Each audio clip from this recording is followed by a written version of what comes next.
Hello, everybody. Welcome to N90 Minutes podcast. We are a little bit short staffed tonight. Ahmed and Misael had to be somewhere else with personal issues. They're okay. They just life gets busy and they couldn't make it tonight. But it's back to the OG squad, just David and I, like it was at the beginning. How's it going, David? Doing great, my brother. Win this past weekend that we're gonna talk about. We're gonna celebrate. And we got so much to talk about.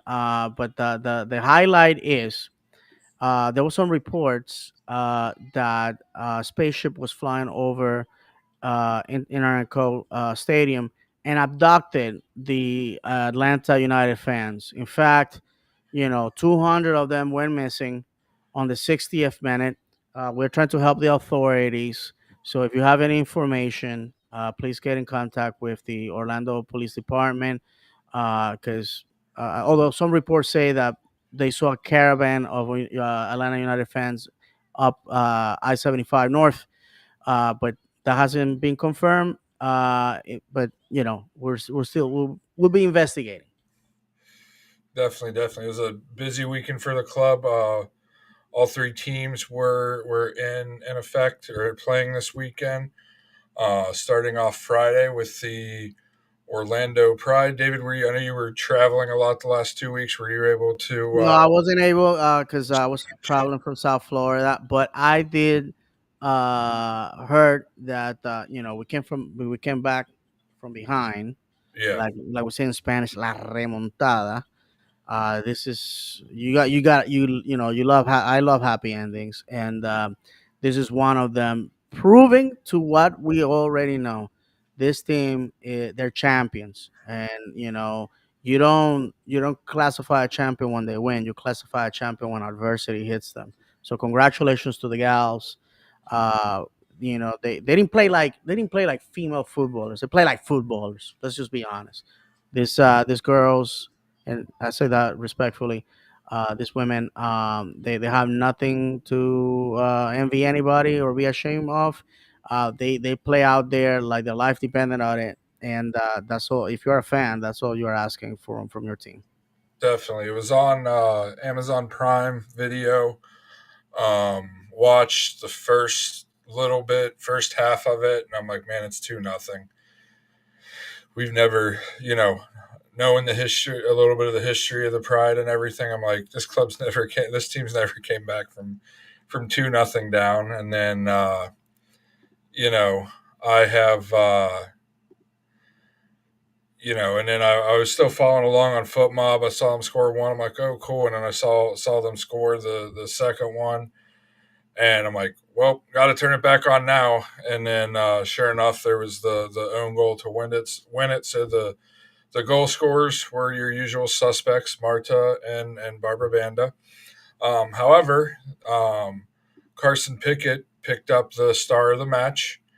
Um, Boatload of subs came on. I think it was two or three subs came on at half. Really, picked the team up, um, and they came out the second half looking like a different team, and were able to pick up the W. So it was exciting. Um, if you haven't had a chance to watch them play, give them a chance. Go watch them. It's they really play winning soccer. They've lost one match in the last 2 seasons. A season and a quarter for them, I believe, almost. So it's really exciting soccer to watch. And they just do a great job in watching, arguably one of the best women in the world right now play, Barbara Banda, one of the, greats of all time in women's soccer, Marta. Having both of them on our team is spectacular to watch. Every match, Marta does something at least once that just, that'll make the whole crowd and everybody watching, ooh and ah over. So it's something really special to watch. And if you haven't been able to see it, um, definitely worth going and checking a match out. Because those ladies deserve it. They deserve a packed stadium every home match. even more than the men at this point. And they really need to go out and people need to start showing up to their matches. It was a good crowd. Looked like the whole lower bowl was extremely full. Supporter section maybe about a third full. So they're getting there. Moving on. Orlando City B played Sunday night. They played New York Red Bulls 2. Tough match for the boys. Just never seemed like they could get anything going. Were you able to watch this one, David?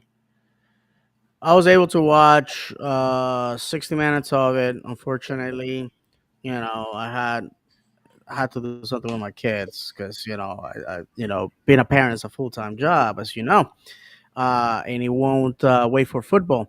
Uh, Incredible set piece golazo by Solis, and I believe Ellis was the one that scored a second goal. Yes.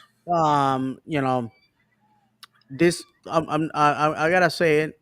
The fact is that OCB is in transition right now. A lot of the talent that we had in the team has moved on to the first team, and great performances by Gushki and by Caraballo, who played the night before. Commendable. This is what teenagers can do. You and I, John, we do 10 minutes of a pickup game on Saturday, and Monday morning we're still recuperating. These guys, they put in the minutes, and they did a fantastic effort. My opinion is OCB this year, if they're gonna make the playoffs, I just think they're gonna be a lower seed, and unfortunately, there's gonna be some game drops because right now we are extracting a lot of the I mean, there's still great talent in OCB, but a lot of the standouts, obviously, are progressing to bigger and better things, which is the purpose of OCB. Yeah, Uh, you and I know, mean the also that three of the guys that started on Saturday played in the U18 Generation Adidas tournament the week prior, so that, they were probably still they probably didn't feel it because they were young, but their body was still a little bit fatigued from that. And then two of those players, I think actually four of those of our starters Saturday played in a Generation Adidas, or Sunday, and then two of those four also made appearances for the first team Saturday night. So, I mean, it is only their second loss of the season. Losses are going to happen, wins are going to happen, draws are going to happen. Just seemed like they caught us, on a bad night. One thing that I texted in our group during the match is the all three referees, the assistant referees and the center referee, all three of them seemed like they were in over their heads. I've never seen so many just blatant takedowns by the Red Bulls on Caraballo, where he just burns them and they just take him down because he got beat. There were three or four of them, and none of them were yellow cards. Just um, off their game, the referees that night. But you know, at the end of the day, good teams beat the referees and the opposition if need be, and the boys weren't able to do it. and I believe the next two games, home games, are down to $10. $10 gets you action to go see the boys. So please go to Orlando City SC.com, check it out, go support the boys. Because of my job and the situation I have at home with my kids and everything, I can't not go to as many games as possible, unfortunately. But let's go support the boys. At least I'll make it to 4 games a season. I can guarantee you that. And OCB definitely is. It's a lot of fun. We have said it here on the show many times. And I know that the fact that the team is in Kissimmee doesn't make it accessible for everyone. But I know of people that come from Brevard County and Volusia, so more power to you that making that trek. And usually the games are Sundays or Saturdays when our team is away. So So yeah, let's go support the boys. Like John said, we lost. Boo hoo. I think we need to find our groove since we have so many pieces that are new to the team, based on once again the success that OCB has incubated and now has moved on to the first team. Yeah, I mean, and that's what a reserve squad's supposed to do is continually advance the younger players into the first team, and that's what it's for. And it, but it, the boys need support. They love when fans are out there. Imagine being our average age, I would imagine, is probably what, 19 and a half this year. I would imagine somewhere around 19, 20 years old. Yep. I mean, Thomas Williams is a captain and he just turned 21. When Otero starts, he ups the age quite a bit because I think he's what, 24, 25. And I think he's by far the oldest one out there. So, imagine being that young and having, a couple hundred people out there supporting you playing a sport. You can't really beat it. And I did not look up when their next match was. David, I don't know if you have it. I forgot to look that up with. Yeah, real quick, hold on. They actually, if you go to their Instagram, they have um, they have all the games. So the next game is, Chicago as well. Friday, I pulled it up. yeah, May 2nd, right? Yep, Friday, May 2nd at 8 Against p.m. We're Chicago. playing Chicago Fire 2. Yes, and I believe is away. Yes. There you go.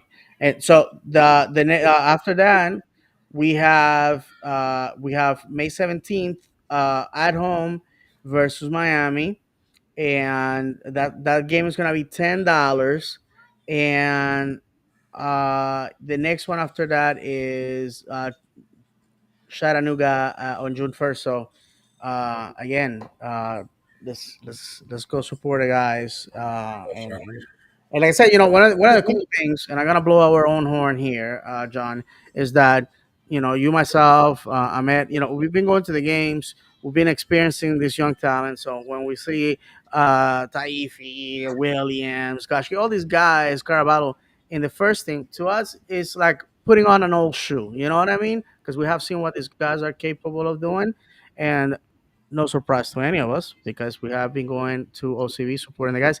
And also, one of the things that a lot of people don't talk about is at the end of games, you can talk to the guys, you can get stuff signed, and the guys remember. This is the thing: the guys remember those fans that want to support them at OCB. So now in the first team, when you say, "Hey, Williams, can you sign?"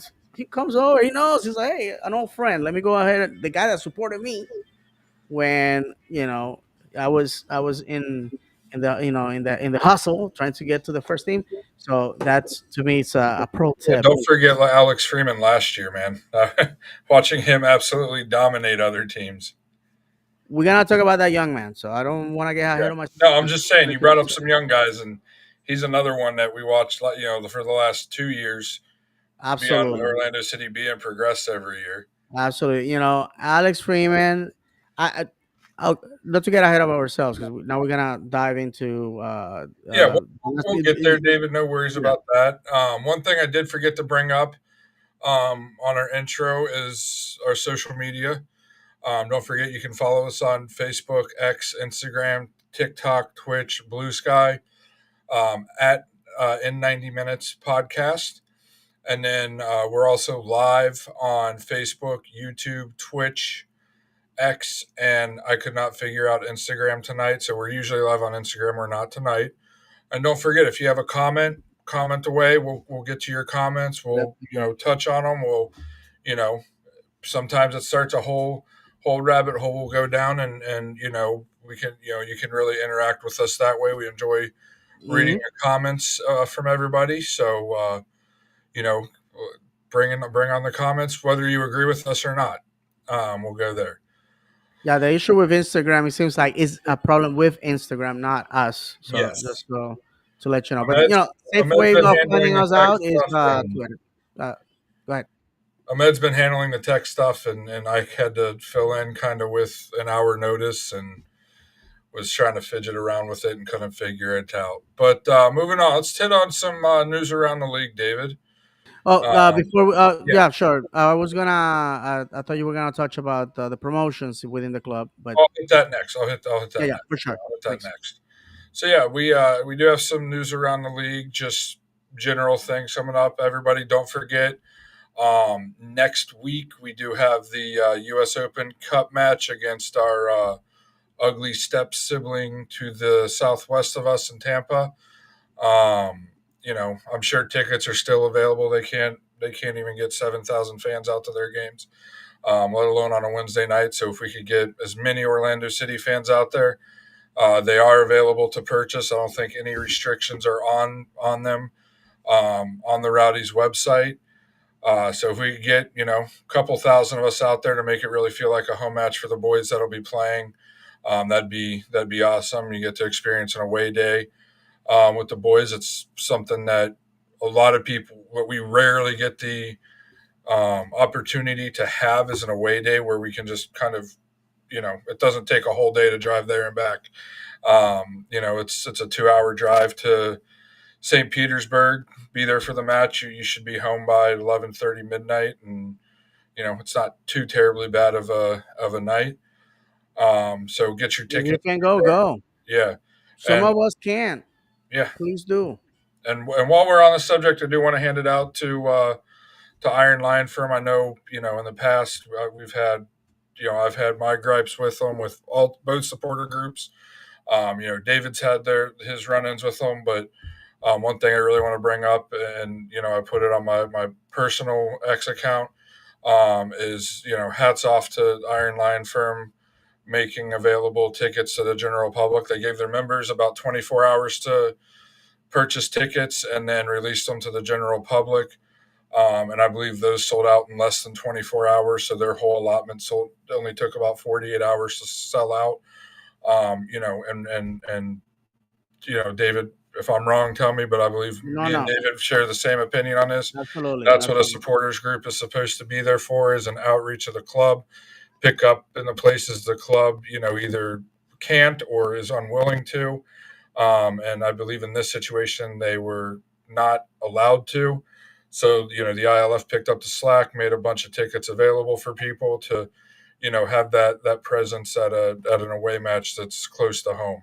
And Um, all I have to say about that is, I think for far too long there's been a lot of infighting within the fan base. At least from my perspective, from my where I'm standing, I don't hold any ill feelings. At the end of the day, we all want Orlando City to win. We all want to lift a trophy. We all love Orlando City. So I think it's time to bury the hatchet. I think commendable for them to do that. They didn't have to do it. They could have just said, "Hey, this is for our membership, and if you want this, go ahead and join us or something like that." But they looked at it as what it is. It's an opportunity for our fan base to go and enjoy great football on the oldest tournament in the United States, one which we won in 2022. Right now, once again, I don't get tired of saying this. We're the favorites, and we played the Rowdies in 2022. We ended up winning the whole thing. Perhaps this is a harbinger of big things to come. So if you can make it, I don't know if there's still any tickets available. Please do. I would love to do it, but I got work and I got stuff at home, and like it's I the said, middle of the they're night. they're available on the Rowdies website. You search, Tampa Bay Rowdies, as painful as it might be for some people to go through the opposition's website, but that I believe all the official away supporter tickets are claimed now. But I'm sure there's ways to get, if you guys want to be in the away supporter section, I'm sure there's ways for you to get in there. That will be nameless. Yeah, and I mean, you know, the fact that the ILF did this, it completely caught me off guard. Never expected it. I know I kind of made a stink about it last week, and they had already released the statement on their social media, which I did not see until after the show. So, again, hats off to them. Like they said, while on tour for everyone. We're the whole every Orlando fan. This is a community, and the supporter group's supposed to be there to really help build that community, not tear it down. So hats off to the Iron Lion firm. Big step, and let's keep moving forward, and then you know bring home the win on next Wednesday against our oldest rival. Bring it way home, baby. Yep. Let's, And then next month we're gonna talk about it more. But I'm excited. I don't know about you, John. Obviously, you're going to the game. yep, I'm excited. The fact that last year we couldn't partake of this prestigious tournament, it killed me. And to give more, put more flowers in the ILF's yard, they alongside us, we boycotted the what you call it, the Leagues Cup, Cup, based on the fact the that tournament. right, exactly. So I'm glad that we're back at it. And by the way, I have to tell you, for those that doubt it, the boycott worked because one of the priorities that our front office had with the league was insisting that we had to be in the U.S. Open Cup. And so, congratulations to all the. I'm not gonna mention everybody because I don't want to leave anybody out, or perhaps they just don't want to be known. But I have to tell you that there was a lot of work behind the scenes to make it happen. So, congratulations and thank you from the fans because this tournament matters to many of us. Yes, it does. And then one thing I wanted to bring up while we're on news around the league, been a fun roundtable subject. We've had a player, um, you know, 8 7 8 years ago, kind of lash out at the fans and do the same thing. But Wilfred Zaha of Charlotte FC, they lost this past week. Really lashed out. Basically, took to social media and was whining about it. If you remember, Justin Miram had his little fit he threw when we were being tough on him back in the day. Really want to know what you think about it. If the other guys were here, obviously we would have got their opinion, but I'll just go over Mhm. for those that'll be listening later for what he said. He said we lost the game. This was on his, I believe, an Instagram story. He put typical with a laughing emoji. We lost the game and somehow it's Zaha's fault. I dribble. I'm selfish. I keep it simple. I'm not doing what I'm being paid to do. I shoot. I should have passed. I passed. I should have finished my chances. Adjusting the year out, not playing properly, only trained fully for maybe 3 weeks because of having a newborn and playing on AstroTurf for the first time in my whole career. I usually wouldn't reply to this stupid stuff. I'll keep it family friendly, but I'm not a scapegoat for people to waffle about in at clubs anymore. Zaha this, Zaha that, but we had the best start ever and been first in the league. So please stop chapping, especially my name. Thanks, management, with a upside down smiley face. David, all I hear in that's excuses. If you're a good player, you ignore that type of stuff. You've been with the club for what, 2 months, and you're already trying to make excuses for poor performances.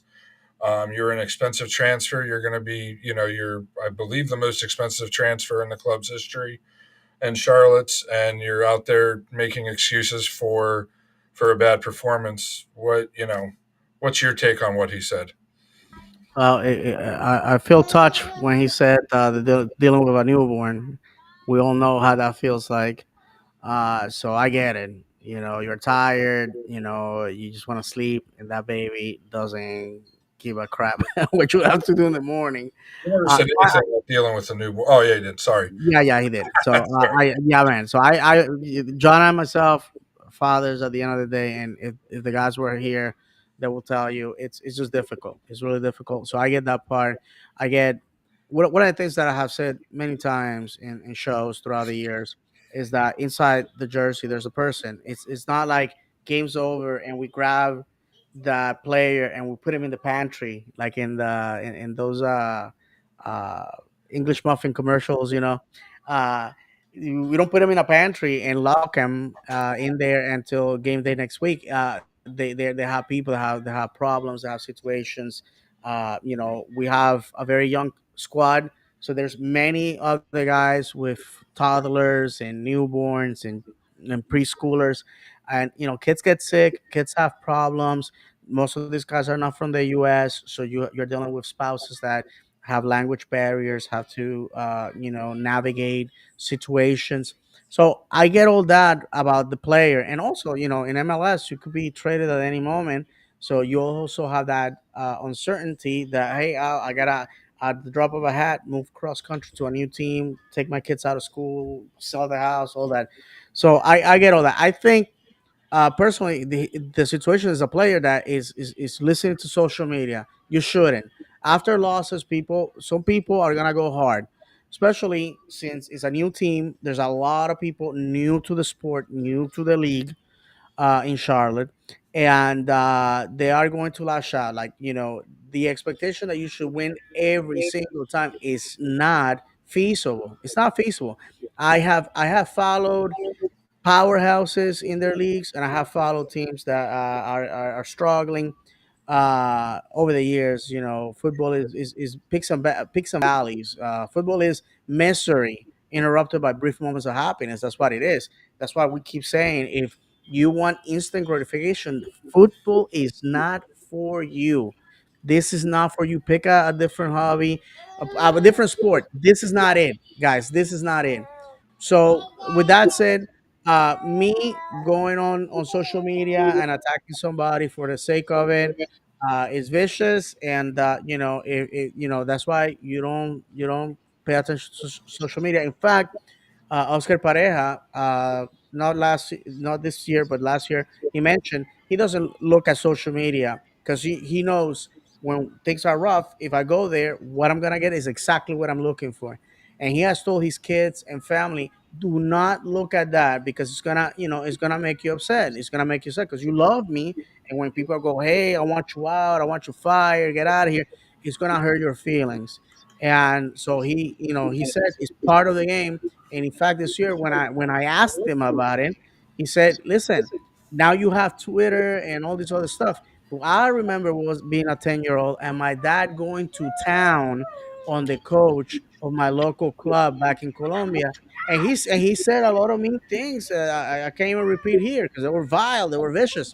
But that's how it is. In fact, our good friend Ahmed shared with us that his Egyptian team fired the manager, successful manager, but fired him based on the fact that he failed to get them into a tournament that where they basically been there for decades, and this year they didn't, so he had to go, even though he had been there 5 years. And in one of the videos, you see this guy just getting to town, just screaming from the terraces.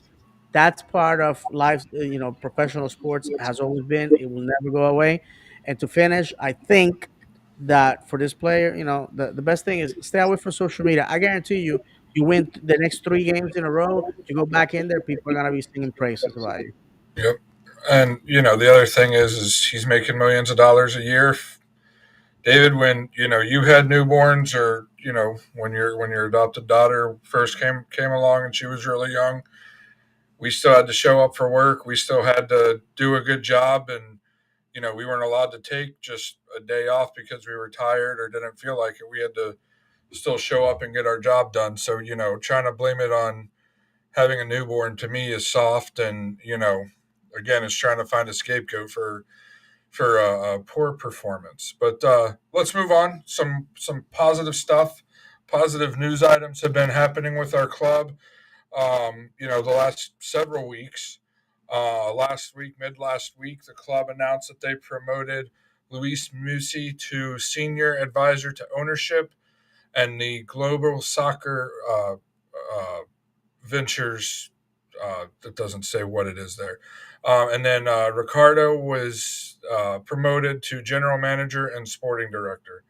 So the two guys that have been The the architect. the architect of the current roster, right there with Poppy, of getting the club to where we're at now, have both been promoted. Um, Hats off to them. They did an um, amazing job. Um, up to this point, I'm sure they'll continue to do an amazing job. If anybody's looking to, be the assistant sporting director. I'm sure they're hiring for one now. That's a job I do not want. But I hear you, yeah, I mean, these guys have done an amazing job, found talent where nobody else has found it. Almost found, we almost signed what's his name, the guy that went and signed with Manchester City instead of us a couple of years ago. I can't bro. Oh remember. yeah, yeah. Rodriguez. Yeah, Yeah. and they found him before Manchester City. If Manchester City hadn't come along, we would have had him, and he was a big cog for Mhm. Manchester City the last couple of Yeah, years. but you gotta look at the talent that we had here. Hold on a sec. Definitely, and they also have a big part to do with what's going on in the academy, and how the academies ran, and all of that stuff. So their hands are controlling. They're like one of the marionette puppeteers that have all Yes, the things. You and, know, and I have to say, people forget, under their regime, we had Nani, we had DK. I mean, they had nailed a lot of the signings. They were the ones that instituted having scouts in the college game, high schools, academies. Right now, we have scouts in every continent. Found a lot of gems, hidden gems, and look at OCB. OCB definitely has been prosperous under their guidance. And Ricardo, I think this is great. Ricardo, as a GM, is going to do fantastic. He's always been a football guy, and he's a former lawyer, former college athlete here in the United States. He also was a rep for players. He was with the Columbus organization before coming to Orlando. And also, a friend to the podcasters. I'm assuming that with this new position, that relationship is is going to take a little bit of a backseat, because obviously, GMs talking to podcasters, to fans, is not good business practice. But I always appreciate every time I saw Ricardo face to face. He always shook my hand. He always remember everybody. He was very nice, and the relationship with the players has always been great.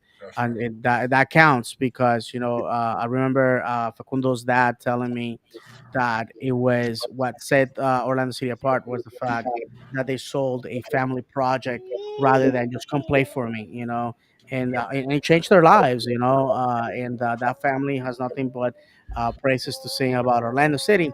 And Luis Musi is a fantastic businessman. A very, I met him many times, and what Ricardo is, wants to give you a high five and chew the fat with you. Luis is a little bit more introvert, very focused on what he needs to do. And quite honestly, I appreciate that from him. Our club has been profitable under his leadership. Our club has hired the right people. Jared Dillon is part of those players that have come into the team and changed everything. The decision to split Pride and Orlando as two separate entities, with the separate GMs and budgets and things, has paid off the big dividends. I believe that Pride was lost in the shuffle and a lot of the things that were going on within the club. So, to finish, I think well deserved. I think the one thing that they deserved is to be able to lift that MLS Cup that eluded us last year. We were very close, and perhaps this year might be the year. definitely. And before we move on, we do have a comment, David. If you want to go ahead and read that off. No, sure. Mark Rodriguez, what's happening, Mark? Uh, we miss you in section 3. Hey guys, it's been a while since I've been able to watch live. Good to hear you guys. Thank you, Mark. Appreciate it, my brother. Uh, to be honest with you, sometimes I look behind me, and you and your wife not being there sucks, man. Because I remember our talks before the game and all that. So hopefully you're doing great. Mark, unfortunately, his job has kept him away from the terraces. But like we always say, everything has a season, and soon, Mark, I know that you're gonna be able to come to the games more often. Because I mean, come on, you're an old G, and quitting this thing is not on your DNA. Yep. And Mark will always tell you, do not leave a match early. For sure. And well, Atlanta United fans, Well, yeah, have they're to not us learn. though. All right. Well, we just went over the promotions, and Louis Smoothie's not even had his new position officially, not even a week yet, and already we have a big global announcement. Uh, Orlando City and Black Knight Football Club announced an official affiliation agreement with each other earlier today. For those that don't know, Black Knight runs multiple clubs all over the globe, um, and um, so they have four clubs that they specifically run in AFC Bournemouth in England, FC Lorient in France, Hibernian FC, which I believe is where Chris Mueller went to, in Scotland, and Right. Auckland FC from New Zealand. So it's a another club that we're affiliated with. It's actually four clubs we're affiliated with for trainings and um, player advancement and such. So that's a good first thing he does when he gets in office. Weekend he doesn't even take a week off to celebrate, and he's already back in working, making agreements with you know pretty big time players in the club soccer game or club soccer world, if you will. So that's just another way for our players, another pathway for our players to advance to more training for coaches and scouts to integrate with these soccer clubs we already had. I don't recall the club, but it was one of the top Portugal clubs we just signed an affiliation agreement last year. I believe that's still in effect. That was Sporting. Sporting, yes, Sporting from Portugal. Um, so that's another good. This signing with Black Knight's a good venture. So onward and upward we go. Speaking of onward and upward, the reason a lot of people tune into our show is for what happened in the last match.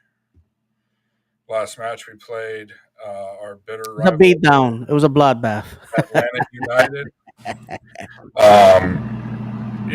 The boys. This was one that we said as for early in the season. It was basically a must win based off our current run of form. And the boys came out and did that. First half had our opportunities. Should have put some away, but didn't. And then a penalty that I think everybody in the supporter section called, but from 20 yards away, the referee couldn't call it. Gets us our first goal, and then a little, and then two bouts of skill for the next two from Freeman and Marco, 3-0, and we just incredible second half. Really, the first half wasn't a bad half. We just didn't put our chances away, and then the second half was just absolute pure domination on our part. Um, what's your thoughts of the match, David? And then I'll give a little more thoughts and we'll move on. Absolutely. To be honest, it was an even match at the beginning. Uh, it was a straight PK. I was on that end, and to be honest with you, the fact that Guzan and the player that created the foul kept insisting that he was just faking it, and to get up was dirty. But that's what happens when you are running out of ideas. You have nothing. You don't have talent. You don't have a plan. And the ref went to VAR, uh, granted the penalty. Now they are behind in a very, very hostile environment. And then after that, Alex Freeman being the player, I keep saying it, take the pictures, get the signatures. I don't see Agustin here past August. My apologies. You guys know my companion. And are you okay? And to finish, Pasalic doing what he gets paid to do. Incredible golazo. Uh, as a keeper, you get beaten that far away from goal on uh, on the Jesus, I'm sorry, apologies. On the inner post, that is on the post that is closer to you, on the first post. I mean, inconceivable, unforgivable. Brad Kusan playing like a 40-year-old man that should have retired last year, like he said he was going to, but he didn't. At the end, Orlando City does a lot of things with this game. They beat a rival, which I'm gonna be honest, it was a rivalry that Atlanta United fans wanted.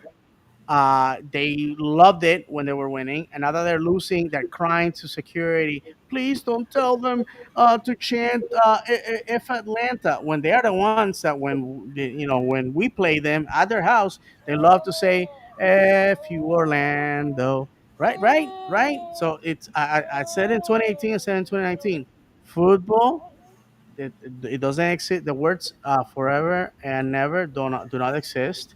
The tide will turn. Everybody wants a bad Orlando to be their rival. They're not gonna want us when we're good. We beat them. And their social media made a big stink about their fans being there on social media. And what happened to those fans? 60th minute, gone, missing. Send the dogs. Start printing the milk cartons. My goodness, how many times? And our friends from Orlando Lions, then that said for 3 consecutive years, seeing our team being beaten 4-0 over there. Did you see any of those guys leave? No, we stood there, we took it because that's how it is. Because if you leave, you're gonna get mocked. And if you and like, again, to go to an away game and lose is not a happy occasion. But to talk all that smack for all those years and not to be enough and to leave on the 60th minute, and not just like 10 people, 15 people. We're talking about 300 individuals who packed their things and left up I-75. That is sad and pathetic, and they should be embarrassed. That is not real fandom. That's not real support. And that's what happens when you build a team on winning and lifting trophies, and you don't invest on the academy, you don't invest on your reserve team, you don't make wise investments. I want to remind you that Atlanta United went all crazy to bring Almiron back. The guy, it's not even a shot of himself. I don't even. I had to be reminded by other people that he was on the pitch. I mean, this guy was at -0, contributed nothing. There was more value in a poopy flavor a lollipop than on this man. Lizard Boy was nowhere to be found, and not only that. So you're spending all this money. I want to remind you that Atlanta United is the one club that flushed $70 million on a failure, which was Barco. I can't remember his first name. Who cares? He's riding the bench in Argentina somewhere. So you had a situation in which this club, sold a bag of goods to a fan base that when the winning stops, when the trophies lifting stops, because they haven't lifted a trophy since 2019, all this, there's no reason to go support a team. A team, if you guys remember, they used to. It doesn't matter if they were playing us or not. If we won or we lost, they were always in our social media making fun of us, saying that they own us, they own the stadium, that they were their dad, our daddy, all this crap, and and using the hashtag unite and conquer, like they were some sort of trying to make up for the fact that their great granddaddies lost the Civil War. But I digress for a second. So David, they did unite and conquer Saturday night. They who conquered. No, they conquered the game day traffic because they left early enough. That's They could get back absolutely to their correct. hotels. They could get a good night's rest. They could all be up to pour more money into the Orlando economy and rope drop at Disney. Absolutely. And I finish with this. To me, it was a statement. And we're gonna hold them to that. Anytime they talk trash, we're gonna go look at the picture before and after. If you follow us on social media, we did a fantastic video about it. I had one dude that on Instagram went after our podcast account, saying, "Hey, you don't have a trophy cabinet." And I'm like, "Oh, look at this! Look at this! There's a picture of a trophy cabinet. Oh, do you have a MLS Cup? I shine my testicles on it." Well, I have news for you. After that 3-0 beatdown, I don't think you're making playoffs this year. So perhaps you need to continue shining that one cup because that's all you're gonna have for many years to come. Meanwhile, we have a shot at winning the whole thing this year again, in an Open Cup, something that Atlanta United doesn't know anything about. But again, it was a fantastic way of winning. And by the way, the game was on Big Fox, John. It was on Big Fox, so it was on Yes. network television. I don't think it matters that much nowadays with so many people caught in the court and practically watching this on YouTube and all that other stuff, Apple Plus and whatnot. But I'm sorry that I'm monopolizing the microphone, John. It's just that I had so much in me. I have so much hate for a fan base that is so unlikable. Oh no, you're fine. I'm about to go for a little while. You're Yeah, fine. brother. Keep So going. I finished with this, my friends. This past Saturday, you had a dedicated fan base, a fan base galvanized by adversity that understands what football is all about, and you have some glory hunters. The fact, I want to say it again for all you, oh, we're gonna play the Kitties. The Kitties is what. Yeah, well, guess what? You didn't play Kitties this past weekend. You played Lions, hungry ones at that, that beat you. And Bragusan retired. Retire, my friend. Go get your invest right now in a comfy rocking chair, a mug for your coffee, and a good book because you had no business out there. You have no business in a stadium aside from working at concession and parking cars. Yeah, I mean the match itself. I did my part in building it up. It's a team that I dislike, if not more. Maybe recency bias is there, but if not as much, maybe more than Miami down south because we've always beat Miami. We've always taken care of them. And one thing nobody likes to bring up is there should be a giant asterisk next to, in my opinion, it should be stripped from them next to that MLS Cup that Atlanta won because the next year they were caught to be breaking the roster rules from that championship season and the next season. And So no one there has should found out, at John. minimum be a giant asterisk, or it should be stripped away from them altogether. But nobody likes to talk about that. We'll No, talk about it here. and We, John, we, you know what I found out also? They were caught in violation of the rules set by the Players Association and the league about how many times they could practice, how many for how long, how the intensity, et cetera, et cetera. So again, they like you, the investigation proved that uh, it wasn't it wasn't the right way of building a roster. It was unfair to the rest of to the teams. But you know what? They won. They love to mention that they won the 2018 MLS Cup. But I got news, my friends. It's 2025. yeah, And this past Saturday, you came down to a derby where you laid an egg. And you know what? I'm gonna say it was our incompetence that did not end it 7-0 as it should have been. yeah. I mean, Poppy set the team up great. I thought I saw it on Saturday, and I rewatched the most of the match tonight. And it confirmed it that we were actually playing more of a like a 3-5-2 than our traditional 4-3-3 with two holding midfielders. It was more of a, like I said, 4-5-5. If you look, the Angulo and Freeman, mainly guarded the outside. And the Marco is playing more of a free roaming attacking midfielder. Um, Atuesta and Kyle Smith were playing the holding midfielders. Atuesta was playing more of an eight. But the one that what really showed me is when Marco was more playing the lane between Schlegel and where Freeman is. Then usually it's opposite. Freeman's playing outside of him a lot on the defensive end. So great job, great organization by Poppy there.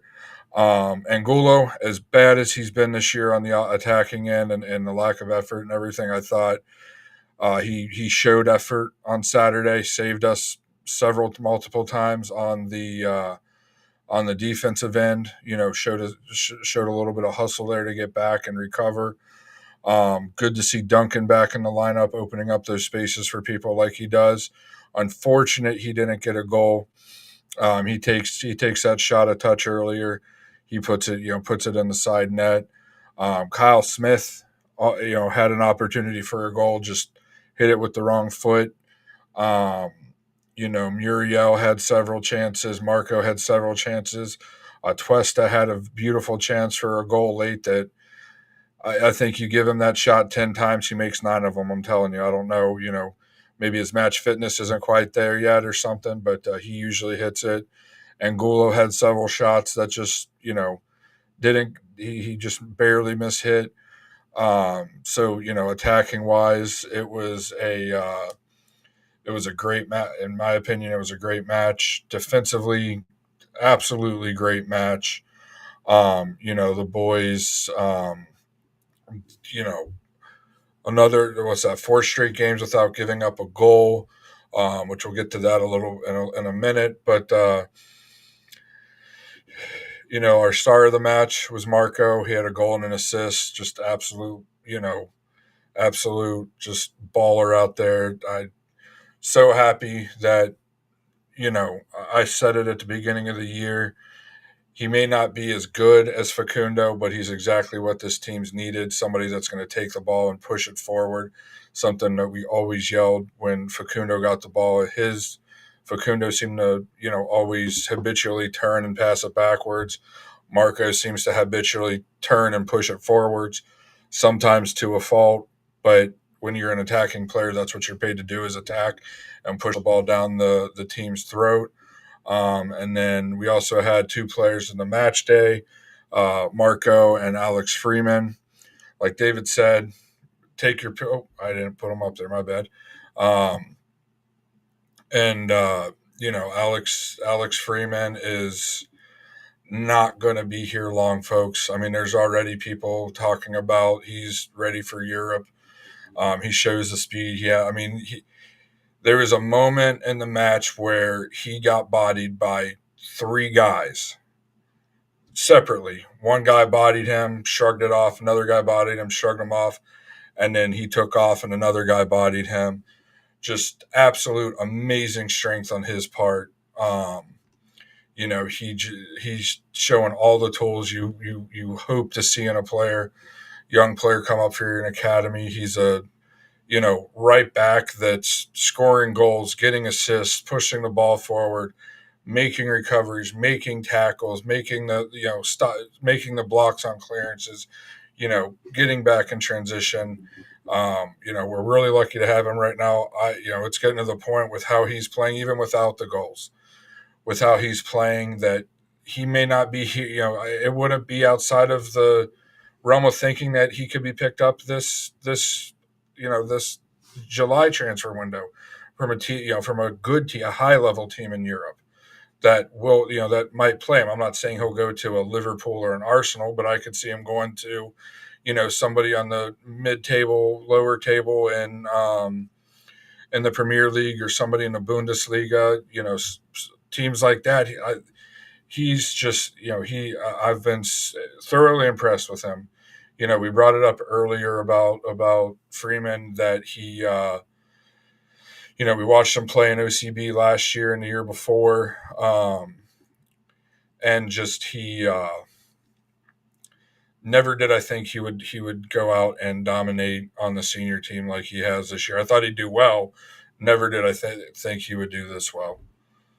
Because at the end of the day, it's one thing to score goals in MLS Next Pro, and another is in MLS. So I and to be honest with you, I don't see why a first division team wouldn't take a stab at him. Maybe send him on loan immediately. But personally, the national team needs to take notice, and I want the best for the player. I think wherever he goes, it's going to be beneficial for our club. Our academy has produced players that have gone to Europe. Our draft picks have gone to Europe, and for that, eternally thankful that our club can say that. Other teams can't say that. Miami can say that. Atlanta certainly can say that. And but Alex Freeman, it will be our first, real product because most of the guys that we had in the academy before came to us as the product of somewhere else. Alex is a true homegrown, and it shows the maturity of our academy finally producing talent from within. And I know for a lot of people, they're like, "Oh, well, I don't want to see him go in the summer because I want to lift a trophy here." And I agree. I think he should go in December, but if the right price and the right club comes knocking, we cannot be an obstacle for him. As we have said before, we want to be a conduit for bigger and better things that will separate us from other places where you can play in the academy, you will never play in the first team. The kids in Miami, they're not playing the first team anytime soon. In fact, I don't know if you have noticed, that's becoming a place for Messi to bring his old buddies to collect the last paycheck. I mean, he picked the manager, he picked half the starting squad. It's an embarrassment. You know? Do Well, you and think the thing is about Alex is if he goes in the summer, guess what? We still have the guy that started there all last year. exactly? No, that's very true. I mean, one of the things, and I finished with Miami before going to Orlando. Do you really think that Messi gives a crap about the academy in Inter Miami? Messi doesn't care about Inter Miami. He doesn't care about anybody, but other than his bank account. So the damage is gonna be done, and mark my words, save the video. In 5 6 years, we're gonna see how damaging this decision to invest in washed old players coming to back to Orlando. Look at the bench, my friends. Look at the bench where the average age is 21 years old, and the amount of talent that we have there. Okay, and when we dealt Mikey Holiday, we got first another first round pick. I'm excited about what the 2026 draft is gonna be. I think we're gonna knock it out of the park as we always do. But in the meantime, the talent that is coming up in the academy, once again, the fact that Gustavo Caraballo, this is how lucky we are, my friends. The fact that Gustavo Caraballo, a guy that is 16 years old, who will be turning 17 in August, uh, playing with the U18s. By the way, fantastic that the club recognized the boys before the game started. Um, the fact that he's out there in the first team at 16 years old, a kid that has to be driven to the stadium, has to catch a ride with somebody else because he's not old enough to have a driver's license. The fact that this kid is still in high school and he's going out there to play with grown men and embarrass them. Because if you guys notice at the very end of that game, Gustavo Caraballo was white on rice trying to get that ball. And on that breakaway, Gustavo taking the ball down. Unfortunately, Rodriguez was unable to finish his chance. But the reality, my friends, is that I can tell you that the best is yet to come for Orlando City under the leadership of the architects of of our success. Um, and I have to say this: I'm embarrassed to say that as a fan, I had zero patience. I wanted to win 6, 7 years ago, win, win, win, win, win. But the problem with that, my friends, is a lot of people want to win, but they don't want to do the things that are required to win. Okay, people want instant gratification, and for those that have it in their bingo card, get your shots ready.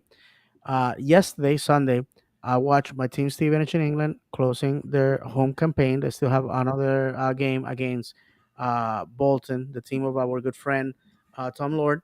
It's our friendship group derby, if you will, and uh, Stevenage won literally at the last minute, literally last kick of the game.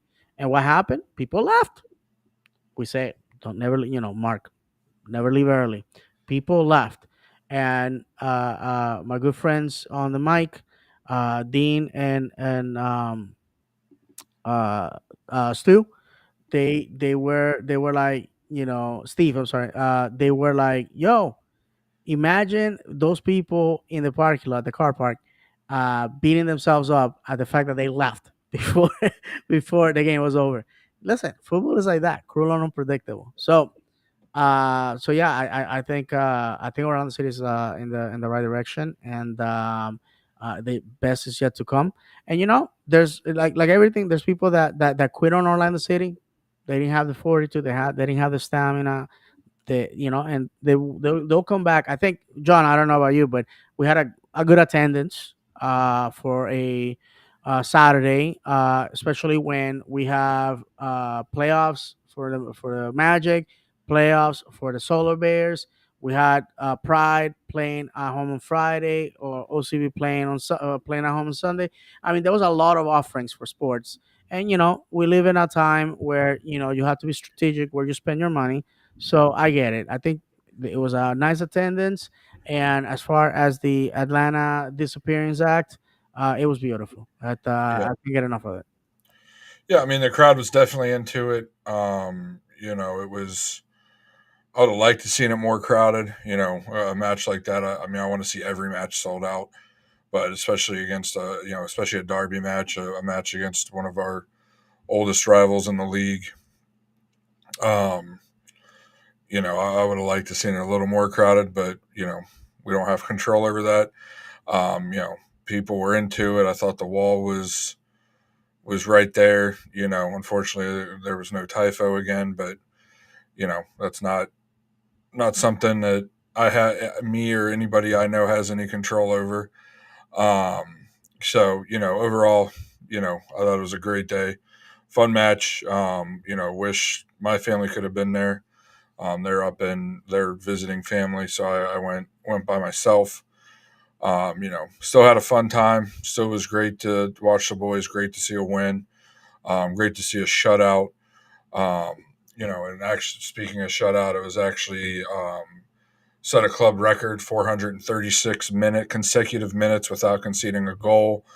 That's a new club record. Incredible stat. Um, you know, just this is I hope this continues. I really do. Where we're able to defend and attack at the same time, like, take out the three matches prior to this, we were doing. Um, it's good to see the progress. The only thing we've asked from Poppy the last 2-3 years is to see progress and progression, and this is definitely a progression and seeing good things in our attack. Atuesta plays a great hand in that. The stuff he does, the passes he create, makes the lanes he opens, helps having a player like Marco, that's constantly attacking, never giving that defense a break.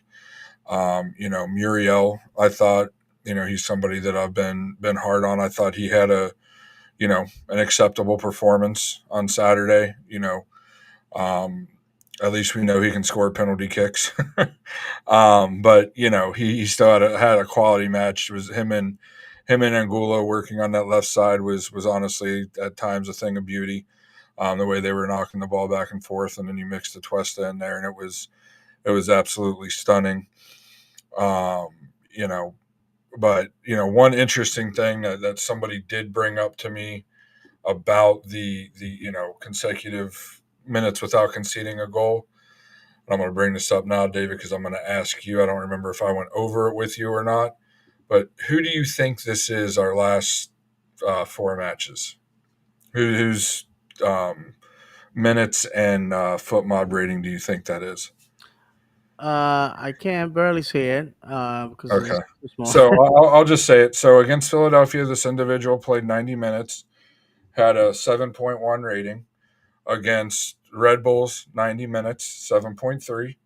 Same thing against Montreal. And then against Atlanta, this individual played 90 minutes and had a 7.4 rating.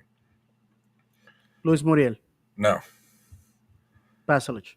Brecalo. No kidding. Yes.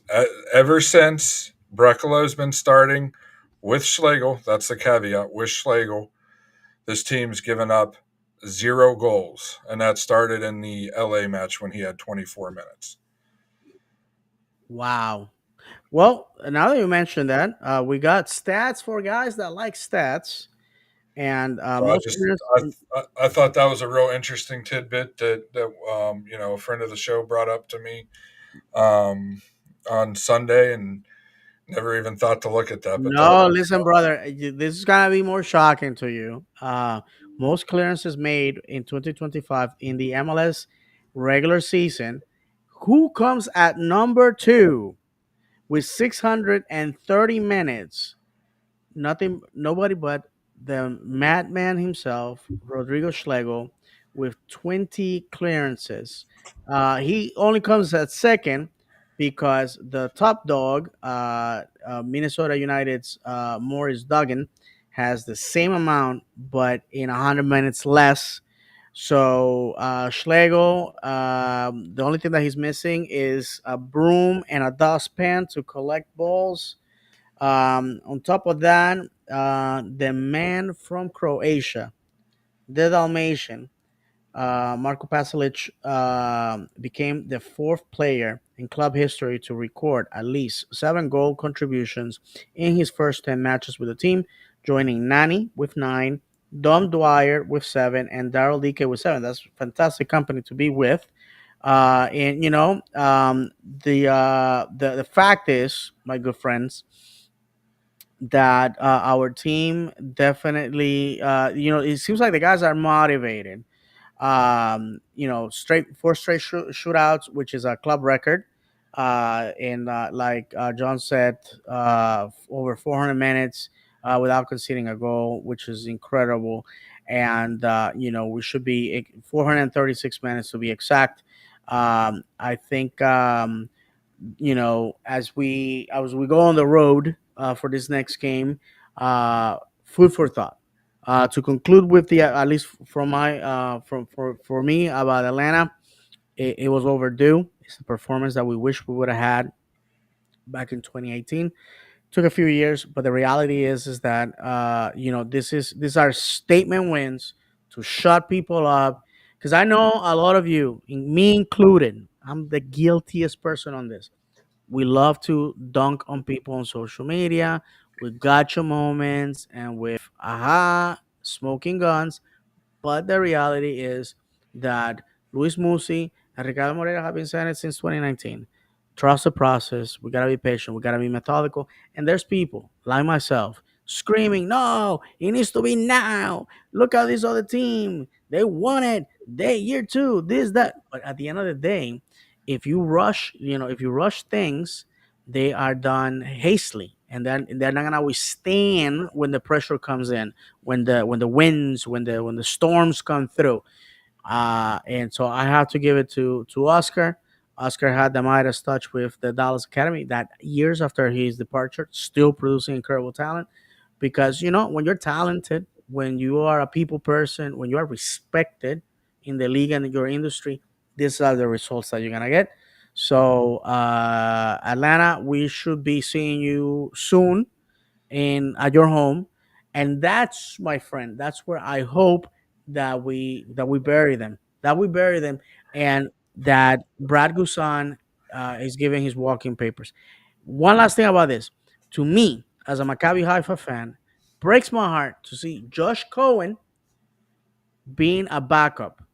Josh Cohen that lifted two championships in Israel, two total cups, which it's the same thing as the FA Cup or Open Cup there, and also a man that played UEFA's Champions League, and the only team that knocked them out was PSG with Pessi and company. And the reality is that the amount of talent in that team was too much for the Kings of the Galilee, the Green Machine of the North. And I saw him, and my son was like, "Oh, Dad, you should have brought your scar so he will sign it."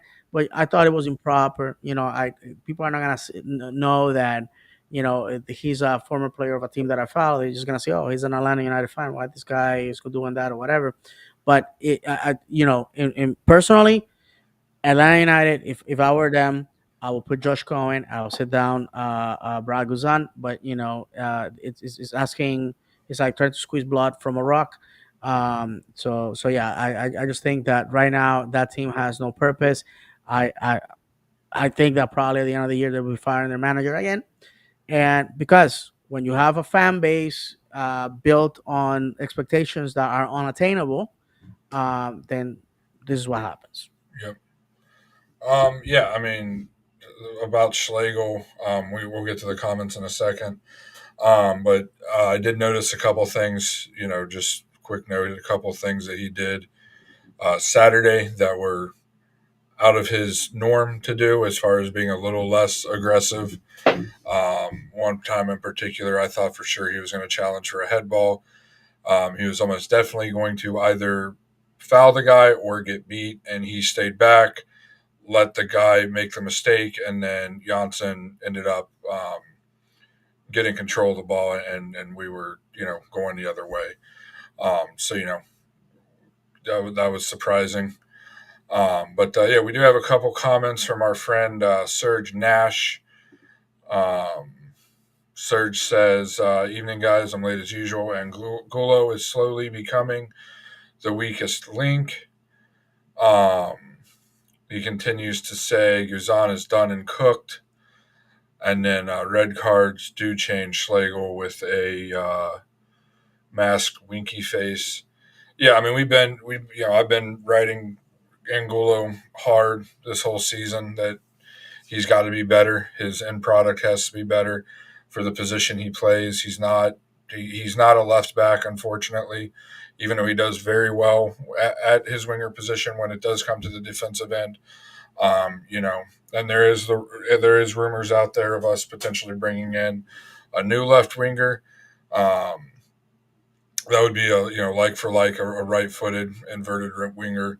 The the biggest one that I've seen is the guy from Germany that we talked about last week. And then yeah, Guzan. I mean, when I saw him at the end of the year suit up for our home match against Atlanta, I honestly had thought that he had retired already, and was surprised to still see him playing. Because I'm pretty sure he's older than me, and I'm getting to the age where the majority of the players are younger than me anymore in every league across the world, and the biggest sports. So for him to be playing kind of makes you wonder what his goal is, and he's definitely done. Um, I was really hoping on that Marco goal he was going to do his malfunction fall. He thought about it. You could tell he thought about it and then didn't do it. But that would have kind of capped the night off for You talking about that, if somebody can do me a favor and cut a highlight reel of Robin Jansen on Saturday night and put that song "Smooth Operator" in the background, you're gonna do me a world of good. I can tell you that the Viking, the guy was in the zone. I'm sorry that first of all, Robin Jansen did not pick up a yellow. Maybe I think guys, I think honestly we had a tent revival meeting where the law was laid down. This is a road to Damascus transformation, because the fact that there was yellow cards dispensed and Rodrigo Schlegel and no, I think Rodrigo collected a yellow. Rodrigo got one late. Yeah, Yeah, yeah. But it was one that I will say, okay, it was a professional. It was yeah. meant to be. But Robin didn't get any. Robin did not get any. Robin was the magnet of talking back to people and to the ref especially, and getting yellow cards. And in this occasion, he left the game on Definitely. but And the man's like fine wine, David. The man just keeps getting better with age. absolutely, I mean, you know, he what he's doing and how he's getting better. I just talked. He's a couple years younger than me, but he's incredible what he's doing, and continues to seem to be improving. Doesn't seem to be slowing down. Still does what he does best, and even adding some to his game the last couple years, and having those runs with possession, into the attacking third is something that is amazing. Mhm. And me and my dad were talking, and we're hoping that they're using this time.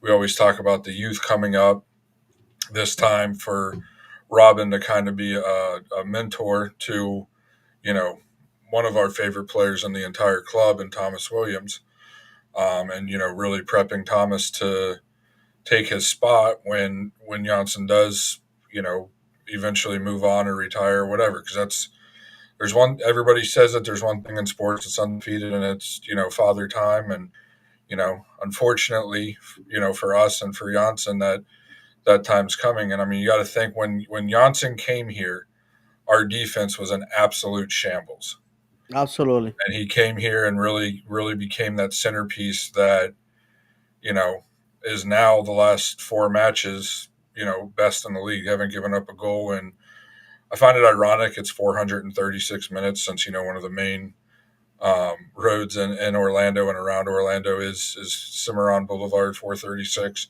I just found that a little ironic.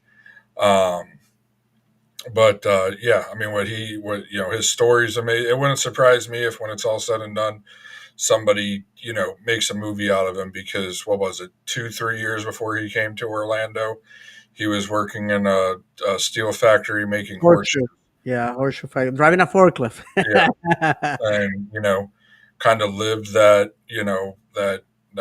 Sunday league player's dream, where Hmm. he just happened to have somebody from a team that needed center backs, and went there, proved himself, and just moved up the ladder and ended up in Orlando. Yeah, yeah, and I was one of those guys thinking, with some center backs coming out of the academy and OCB, that perhaps his time was coming to an end. Perhaps at the end of this contract, we're gonna you know, tell him thank you for your contributions and send him away. I mean, Robin is getting up to his mid 30s, and this is the time when most players are already flirting with the idea of retirement. But at the same time, the guy just played like somebody that was 10 years younger. And experience, man, experience. You cannot replace that. I think Robin Jansen has a place in Orlando until he wants it. Uh, no more. Incredible performance. And Uh, he was a real captain. yes, That thank sounds you. terrible to say, but the way he handled the referees, the way he handled his teammates, was real professionalism. You never saw him Maturity, there, yeah, leadership. like you were saying, berating the refs. There was once, Tuesta was getting hammered by the specific one dude, and the dude was never shown a yellow card, and you kind of see Janssen go up to the ref, and I don't know exactly what Robin said, but you could see the ref kind of backing away and say, "Yeah, okay, I got it," type of Yeah, no, deal. Like, absolutely. he had the ref's respect, and wasn't sitting there berating the ref like we've seen him do before, and that's ended up in yellow cards for dissent. So it was No, it was absolutely. a sight to see. But for me to wrap up the Atlanta match, and then we'll move on to our next match this coming Saturday. It was a game that yes, it's our rival. Yes, for both fan bases, it's a huge match. But you look at the table and you look at the form of what Atlanta's been in. It's a team we should beat. They've been just abysmal this year. They've been terrible. Complete garbage. Yeah. So it's a game we should have won, which leads us right into Saturday's match and a team that's been playing better until this past Saturday. Yeah. Um, this past Saturday we had the showdown of former U.S. men's national team coaches. It was Chicago had Nashville, and Nashville scored 7 on them, I believe it was. 7-2 was the score. The Chicago's form coming into this match against Orlando is a loss, a draw, a loss, and a draw. Orlando obviously win, draw, win, and we won 3-0. They lost 7-2. This game is going to be on the road. Orlando's going to be visiting Chicago at Soldier Field. This coming up Saturday, 8:30 p.m. Eastern time. Obviously, kickoff is going to be 7:30 Central time. I have to tell you, Chicago has been having some awful games. Before this beat down 7-2 in Nashville, they played at home and they got defeated. They got beaten 3-2 by Cincinnati. Before that was a nil-nil result against Miami. Shocking, to be honest with you, based on the form of both teams.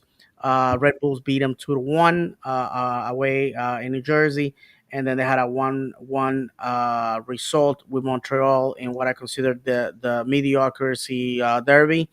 And while we can say, oh well, we had 3 games nil-nil results, but the reality is that we did not allow any goals.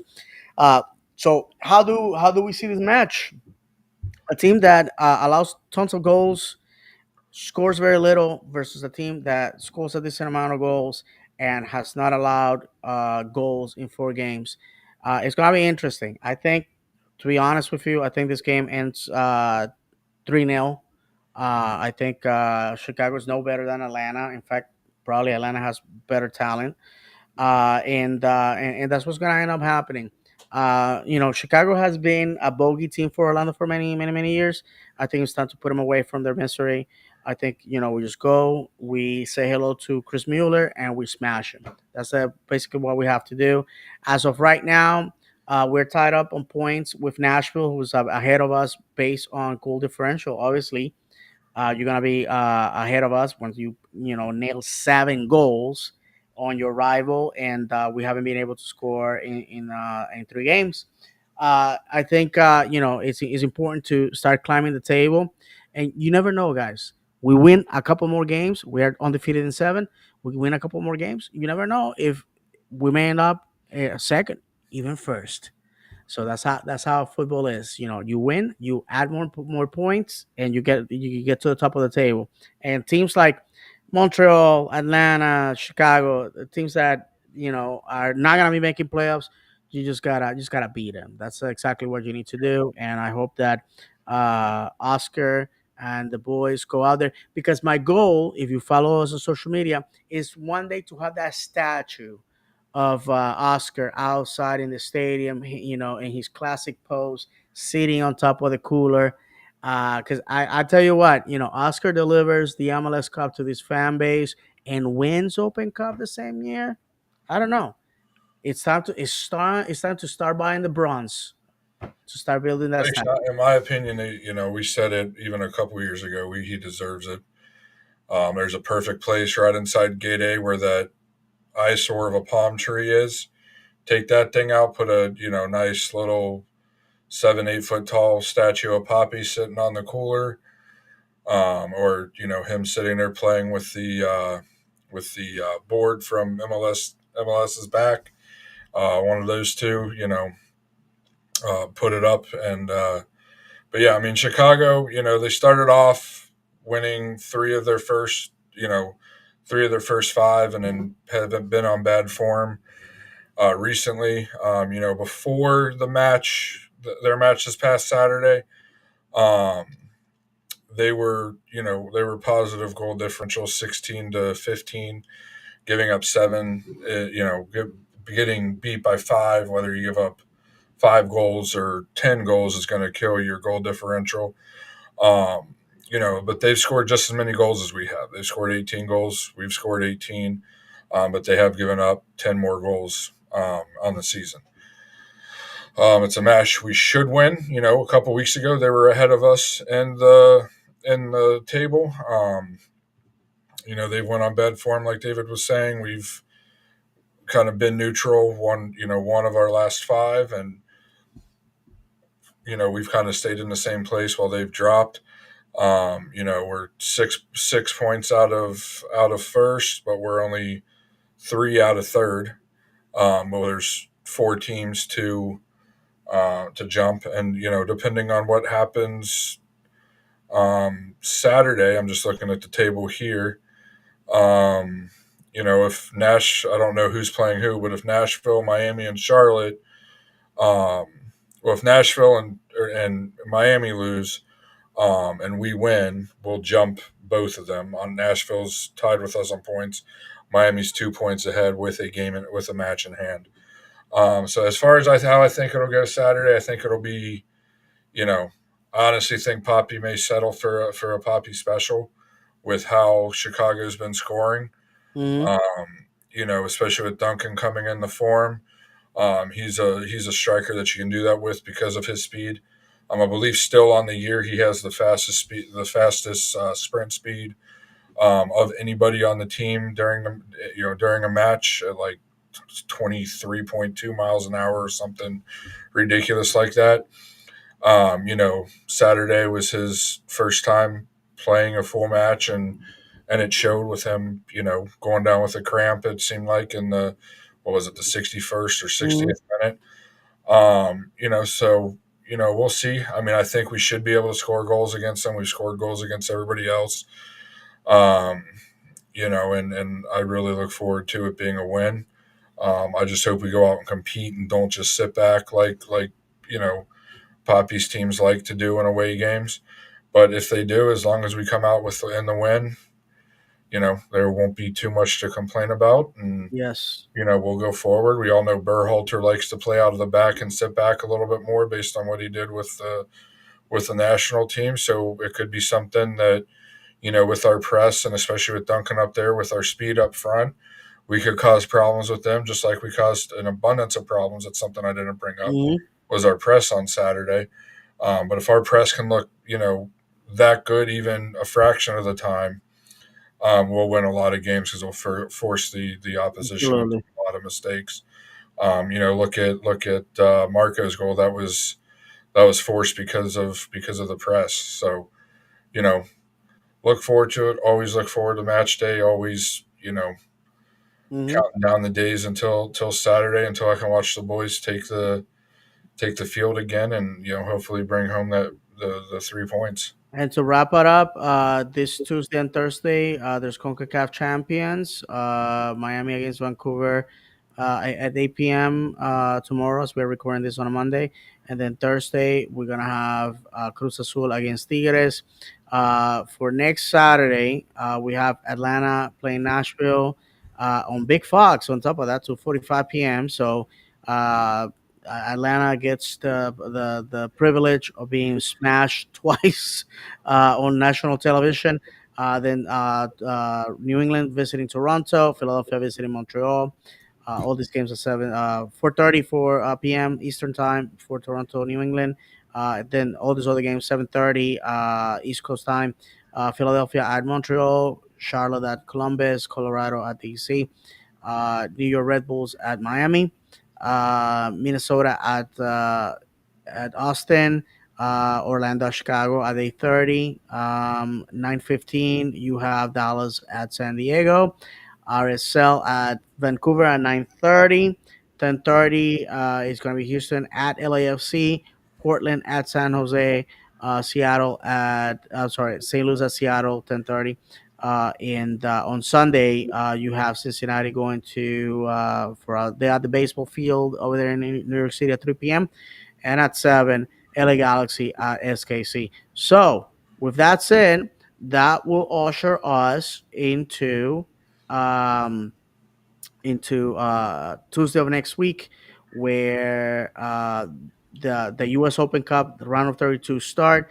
And I reminder once again, like our good friend John mentioned, 7:30 Wednesday, May 7th, Orlando visiting the hated Tampa Bay Rowdies. So if you have the opportunity to go, God bless you. I think it's going to be a fantastic feast for football and an opportunity for our boys to remind the residents of St. Petersburg who really runs the table in Central Florida.